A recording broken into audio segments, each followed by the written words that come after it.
પ્રશ્ન છે એમનો, મોક્ષ, આત્મ સ્વરૂપની પ્રાપ્તિ કે ઈશ્વરની પ્રાપ્તિ કે આત્માની અનુભૂતિ, આ બધી એક જ વસ્તુ છે કે જુદું જુદું છે? એક જ વસ્તુ છે, એક જ વસ્તુ છે. જો બાકી ઈશ્વર મને સાક્ષાત્કાર થયો એમાં ફેર છે. હિન્દુસ્તાનમાં સાક્ષાત્કાર કરેલા માણસો તો ખોરી કાઢે તો અહીંયા આગળ ભેગા કરીએ 25 લાખ માણસ થઈ જાય. પેલો મને આમ થયેલો, મને ભેગા થાય ત્યાર પછી એમને કહી દઉં છું એ શું હશે બધું? એ બધું શું હશે? મને ભેગા થયેલા એ માણસ એ માણસ મને એમને પૂછ્યું કે તમને શું સાક્ષાત્કાર થયો છે કહો. કહ્યું કે મને કૃષ્ણ ભગવાનનો સાક્ષાત્કાર થયેલો છે. તો હું પૂછું તમને શું અનુભવ થાય છે? કે મને આંખ મીચી કે ભાઈ કૃષ્ણ ભગવાન દેખાય છે. મેં કેવા દેખાય છે? કે મોરલી વાળા. મેં ગાય હાથે દેખાય છે. આ ગાય હાથે. તો તાર મેં કહું તમે આને કૃષ્ણ ભગવાન માની બેઠા છો? કૃષ્ણ ભગવાન જ છે કે છે. જો તમે જો જોઈ રહ્યા છો એ કૃષ્ણ ભગવાન નથી. તમારી બિલીફ રોંગ છે. એ તમારી એકાગ્ર કરવાનું સાધન હોય તો ભલે રહ્યું, મનનું એકાગ્ર કરવાનું સાધન હોય તો ભલે રહ્યું, પણ એ સાક્ષાત કરતી માનશો એવી રોંગ બિલીફ રાખશો નહીં. એકાગ્ર કરવાનું સાધન હોય તો ભલે રાખ્યું તમે, સમજ ને? એ ભગવાન નય. કે કેમ એમ? એને જે જુએ છે એ આત્મા છે. શું છે? આ તો દ્રશ્ય છે. આનો જે દ્રષ્ટા છે તે આત્મા. કૃષ્ણ ભગવાન એ શું છે ભાઈ? દ્રશ્ય છે. કેવું છે? અને એ દ્રશ્યનો જે દ્રષ્ટા છે તે આત્મા છે. દ્રષ્ટામાં દ્રષ્ટિ નાખો. શું કઉ છું? તમારી દ્રષ્ટિ દ્રષ્ટામાં પડે તો ઉકેલાય. તમારી દ્રષ્ટિ દ્રશ્યમાં પડે તમારું ઉકેલ નહીં આવે. એ કૃષ્ણ ભગવાન દ્રશ્ય છે. એવા બધા સાક્ષાત્કાર બધા હિન્દુસ્તાન બધા જોઈએ એટલા. અને હવે બાઈ જોડે દૂધ ડરી ગયું ત્યારે લડાઈ કરતો હોય. બસ 2 કિલો દૂધ ઢોઈ નાખ્યું, આમ તેમ કકડાટ મળે. તારે પેલું કુંડલીનું પૂછી લેવું છે? કુંડલીની જાગૃત થાય ને ષડચક્ર ભેદન થાય. આ કુંડલીની જાગૃત થાય ને ષડચક્ર ભેદન થાય એ શું છે? યોગમાં એ શું છે? એ બધો હઠયોગ માર્ગ છે. ખરો હઠયોગ માર્ગ છે. એ છે સાચો ખરો? જાગૃત થાય પણ એ મારી ઢોકીને મિયા બનાવીએ ને તો મિયા વખત નાય રે પછી બદલી જાય કાલે. એ તો એને રાજી ખુશી મિયા કરીએ, રાજી ખુશી ને હારી હારી કલમો પડાવીએ, હારી હારી. પછી મિયા કે મને આવે બહુ આનંદ છે આ કરવામાં, તો એ મિયા પણ રે. નહીં તો મારી ઠોકીને મિયા પણ કરીએ તો રે 4 છોકરા પછી બદલી જાય, બસ હિન્દુ થઈ જાય. બસ સમજે ને? થોડો વખત મને તમને એકાગ્રતા રાખે, શાંતિ આપે, પણ બધી હઠાગ્રસ્ત છે બધું. એ કે છે ને આપોઆપ જાગૃત થાય છે. એ જાગૃતિ કરાવનાર જોઈએ. ગુરુની કૃપાથી આપોઆપ થાય છે. હા, પણ તે બધે હઠાગ્રસ્ત છે. હઠાગ્રસ્ત છે. જેને એ મળ્યું હોય, તમે આમ પૂછો કે સાચો સાક્ષાત્કાર એ સોનું હોય 100% શુદ્ધ સોનું હોય સાચો સાક્ષાત્કાર, તો કુંડલી જાગૃત થાય તેનાથી શું થાય કે એ 14 કેરેટમાં કામ લાગે નહીં, સોનું તરીકે કામ નહીં લાગે. માર્ગ છે, ખોટો નથી, પણ માર્ગ પૂરો તે સુધી લઈ જાય. કોકા એકાદ માણસ પામી જાય તો બની જાય, એ ના કહેવાય આપણે નહીં. પણ આના માટે સ્ટુડન્ટો બધા આગળ પામના નહીં. હઠાગ્રહ નો માર્ગ છે. મારી ઠોકીને મુસલમાન બનાવેલો મજા નહીં આવે, અને કલમો પડાવીને મુસલમાન બનાવ્યો હતો. એટલે ભગવાને કહ્યું છે જ્ઞાન થી મોક્ષ થયેલો હોય તે સાચો, જ્ઞાને કરીને. અજ્ઞાને કરીને બંધ થયેલો છે. શેને થયેલો છે? આજે તમે બંધન ભોગવી રહ્યા છો એ તમારા અજ્ઞાનતાનું ફળ છે. શેનું ફળ છે? એ તમારી જ્ઞાન થાય એટલે બંધન મુક્ત થાવ. કુંડલીની જાગૃત થાય એથી આત્માને શું સંબંધ શું બને? કુંડલીની જાગૃત થાય એનાથી આત્માને શું સંબંધ? એક જાતની જાગૃતિ છે. એક જાતની જાગૃતિ છે કુંડલી, અને એ જાગૃત કરે છે, અને આત્મા જાગૃત છે. તો એ જાગૃતિ ઉપર જશે એવું માને છે લોકો. જો વખતે કોઈ હજારો એકાદ વખત પામતા હોય વાત જુદી છે, બાકી એ હઠાગ્રહ નો માર્ગ છે. હઠાગ્રહ નો માર્ગ છે. ભગવાને રાજમાર્ગ કયો છે કે અજ્ઞાન થી બંધાયેલો જ્ઞાને કરીને છૂટે. બંધાયેલો અજ્ઞાન થી. આ જ્ઞાન અને અજ્ઞાન વચ્ચેનો તફાવત કરો, બેઝિક તફાવત. જ્ઞાન અને અજ્ઞાન બે વચ્ચેનો બેઝિક તફાવત કયો છે? અજ્ઞાન એ પણ જ્ઞાન છે. અજ્ઞાન એ કઈ બીજી વસ્તુ નથી, અંધારું નથી. અજ્ઞાન પણ એક જ્ઞાન છે. શું છે? પણ એ પર વસ્તુ બતાવનારો પ્રકાશ છે. કેવો છે? બહારની વસ્તુ બતાવનારો પ્રકાશ છે. કેવો છે? અજ્ઞાન. અને જ્ઞાન પોતાને પ્રકાશ કરનારો, પોતાનો પ્રકાશ કરે અને પારકો પ્રકાશ, બંને પ્રકાશ કરે. અને અજ્ઞાન તો પારકો જ પોતે કોણ છે જાણવા ના દે, પોતે કોણ છું એ અનુભવવા ના દે, જાણવા દે, એનું નામ અજ્ઞાન કહેવાય. અને જ્ઞાન તો પોતે પોતાને જાણવા દે, એનું નામ જ જ્ઞાન. વેદાંતે એવું કહ્યું કે મળ વિક્ષેપ ને અજ્ઞાન કાઢવાના છે. જૈનો એવું કહ્યું કે રાગ દેશ ને અજ્ઞાન કાઢવાના છે. બંને છે તે એક મતે અજ્ઞાન થી મળતા આવે છે કે અજ્ઞાન મુખ્ય, કે અજ્ઞાન જ્ઞાની પાસેથી જ્ઞાન મળવાથી નાશ થાય. જો સ્વરૂપ નું રિયલાઇઝ કરવું પડશે, રિયલાઇઝ, અને રિયલાઇઝ કરે તો જ કામ થાય. શું તમે ઘડિયાળ રિયલાઇઝ કરી લાયેલા કે ચાલુ છે કે નહીં ચાલુ? નહીં, રિયલાઇઝ નહીં કર્યો. અને માણસો લગ્ન કરે છે, વિવાહ કરવા જાય છે, શું કરે છે? આમ ફરો કે છે. શું જોવા છે? કઈ ભેંસ ભેંસ છે તું આમ ફેરવો છે? બહુ જાડા બહુ દેખાય છે, આમ પર કેવા દેખાવ છે કે છે?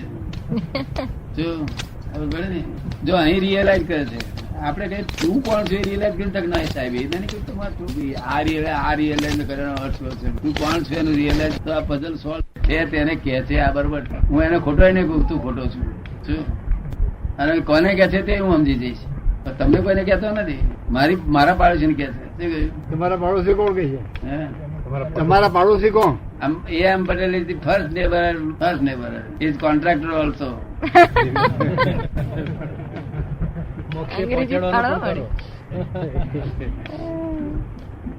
અમેરિકન તૈયારી કરે છે. Income tax payer also. એને કે છે કે સંસારમાં જ્ઞાન થાય નહીં. અરે હું ઇન્કમ ટેક્સ પેયર જો તો ખરો, તું આ નાગો ધંધો કોન્ટ્રાક્ટ નો કરે જોતો ખરો. સંસાર શું નડે છે? તારી આડે નડે છે. શું છે? આડે હશે તમારામાં? થોડી ઘણી હશે, થોડી ઘણી હશે. થોડી ઘણી વધારે શું કામ કેવું મારે? કે વધારે સાંભળે કેવાની, વધારે સાંભળે કેવું, થોડી ઘણી કેવું ને તમારામાં છે? આડે છે ખરી, એ પોતે જાણે, એ પોતે જાણે. મેં મારામાં બહુ આડે હતી, અને આડે બધી ખલાસ થઈ તો જ્ઞાની થઈ ગયો. મેં આડે ના રહેતો જ્ઞાની થઈ. આડે ગમે છે તમને? ગમતી તો નથી પણ જતી નથી. એ તો કાર્ય આપીશું. તમારે જતી નથી એવું ના કેવું. કેવું નહીં, તમારે જતી નથી એવું ના કેવું. કારણ કે જૈનો ને હું પૂછું છું શું થાય છે, કે સાહેબ જાણીએ છીએ બધું પણ થતું નથી. કે શું કે છે? જાણીએ છીએ બધું પણ થતું નથી. કઈ જતા માણસ છે આત્માની આવી દશા કરી નાખી. આત્મા જેવો કલ્પે એવો થઈ જાય એવું કહું છું તો આવું બોલો છો? થતું નથી પછી એવો જ પાંગળો થઈ જશે આત્મા. ના બોલાય થતું નથી, થતું નથી એવું બોલાય. કરવું નથી હોતું મૂળ તો. હે, મૂળ કરવું હોતું નથી. મૂળ કરવું હોતું નથી, કરવું હોતું જ નથી. નહીં થતું નથી એવું બોલાય નહીં તમારાથી. શું થતું નથી બોલાય? એવું બોલવું બોલાય નહીં. તમે જોયા કરો, ના થતું એ જાણ્યા કરો. શું કહ્યું? પણ તે બોલાય નહીં આપણાથી. મને તાવ કોઈ વખત આવે તો કોઈ પૂછે તમને તાવ આવ્યો છે? હું કહું ભાઈ હા એમ પટેલ તાવ આવ્યો છે હું જાણું છું. મને તાવ આવ્યો કહ્યું તો મને જ વળી જાય. તો જેવો કલ્પે એવો થઈ જાય. હું એવું ના બોલું. શું કહ્યું? આત્માનો મુખ્ય સ્વભાવ જેવો કલ્પે એવો થઈ જાય. તમે કહો હું ભગવાન છું તો તેવાથી, અને તમે કહો નાલાયક છું તો તેવાથી જાવ. કહેતાની હાથે જ થઈ જાવ તેરું. પણ ભગવાન થવું છું એમ તે ભગવાન થઈ જાય ખરા, પણ શું કરું ત્યાં તમને આવડે નહીં. પાછા થાય અને ડફોળ થઈને ઉભા રહો. આવડવું જોઈએ ને આપણે જે પદ પામ્યા ત્યાં આગળ મારે શું કરવું એ આવડવું જોઈએ ને. નહીં તો પાછા તે થઈ જાય. એટલે આત્મા જેવો ચિંતવે એવો થઈ જાય એવો હોવાથી અનેક જાતના રૂપો રૂપાંતર બધું થયા જ કર્યા છે. બધું જેવું ચિંતવે એવો થઈ જાય. અને ચિંતવે છે તે સ્વતંત્ર વિચાર નથી. આજુબાજુના ભીડાને લઈને, શું કહ્યું? આજુબાજુના ભીડાને લઈને માણસ આજે કુંવારો હતો અને એવો ભીડો જામ્યો કાલે તે મેરિડ થઈ ગયો. અને મેરિડ થઈ ગયો પણ ત્યાર પછી 2-3 છોકરા થયા અને 10 વાર નીકળી ગયા. પછી વહુ મરી ગઈ. તે એને ધંપત નતો વળતો. અલા કેમ તને વાઈફ મરી ગઈ? અલા પણ આટલું બધું શું છે તારે લેવા દેવા? મારી વાઈફ નો અલા કબૂલ તે 10 વર્ષથી તારા વાઈફ હતા. પહેલા નતા તારા વાઈફ? તારા પહેલા વાઈફ તારા નતા કે વાઈફ તરીકે તારા મધર ને પેટે જન્મી નથી કે બેન જેવો સંબંધ હોય. કોઈ સંબંધ તારા 10 વર્ષ પહેલા હતો જ નહીં. 10 વર્ષ પહેલા તો તને ગાડીમાં મર્યું હોય અને તને બેહવાન જગ્યા કે ધક્કો મારતું. અને આ 10 વર્ષમાં એવું તો શું તને ભૂત બેસી ગયું તે આવું રડ રડ કર્યા કરું છું. કારણ કે એ મને ખબર નથી પણ મને ભૂત તો પેસી ગયું છે, વાત સાચી છે. મેં કહું તને ભૂત સી રીતે પેસી ગયું કે ત્યાં ચોરીમાં જોઈ પણતા એટલે ત્યાં કયું નક્કી કર્યું કે આ મારી વહુ. શું નક્કી કર્યું? એ આ મારી વહુ એવો ઓટો પહેલો માર્યો. તે શું માર્યું? ઓટો માર્યો મારી વહુ. બીજી વખત મારી વાઈફ મારી વાઈફ મારી વાઈફ મારી વાઈફ મોટા કેટલા માર્યા ઓટા આ 10 વર્ષમાં? આનંદ. હવે એટલા મોટા ને નોય મારી ના મારી કઈ ખોલી નાખીને હું આ શું કહે આ તો મારી મોટા મારે તે રડાવે છે એને છોડી નાખી વાતગીર માટે તો જેટલી સ્પીડ પોતાની. કસ્તુરબી કે 10 વર્ષ સુધી નોય મારી કેવું પડશે. કસ્તુરબી કહે છે કે 10 વર્ષ સુધી હું નોય મારી કરું તો આ લપ છૂટી જાય. કસ્તુરબી કહે છે કે તો હું 10 વર્ષ સુધી આ નોય મારી કરું તો આ લપ છૂટી જાય. તમે એક જ દાડો તમે એમ કહો કે આ મારું ન હોય તો અસર થાય છે, તો વધુ ટાઈમ બોલો તો કઈ કઈ અસર થઈ જાય?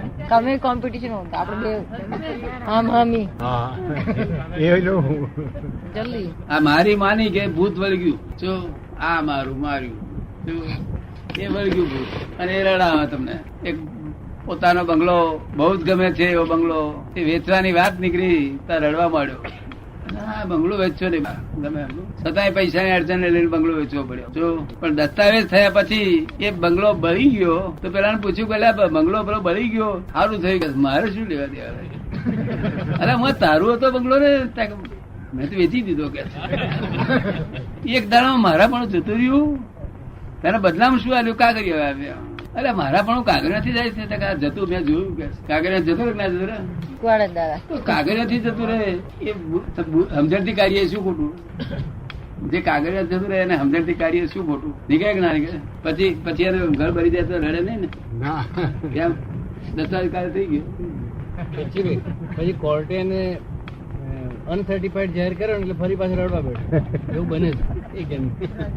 એ દસ્તાવેજ કોર્ટ અનસર્ટિફાઈડ કરે એ જે દસ્તાવેજ થઈ ગયો વેચાણ ખર્ચ Unvalid. એ જો કોર્ટ અનવેલિડ કરે તો પાછો રડવા માંડે કે કોર્ટ એવું decision આપે. હા, તો રડવા માંડે બસ. તો રડવા માંડે વગર કામનું રડાવે છે બધું. કોઈ તમારું સગું આ દુનિયામાં કોઈ છે નહીં અને જે સગું છે એ રિલેશન સ્વરૂપે છે. કેવું છે? દુનિયામાં કોઈ ખરેખર સગું તો છે જ નહીં પણ વખતે સગું માનો તો રિલેશન સ્વરૂપે છે. કેવું છે? જય સચ્ચિદાનંદ. આ બધા સગા વાળા તે રિલેશન સ્વરૂપે નથી કે જે આગળ પડતું છે રિલેશન સ્વરૂપે. રિલેશન સ્વરૂપે છે એટલે આ બધા સગા તમારા બધા સગા રિલેટિવ વ્યૂ પોઈન્ટ છે. કેવું રિલેટિવ વ્યૂ પોઈન્ટ?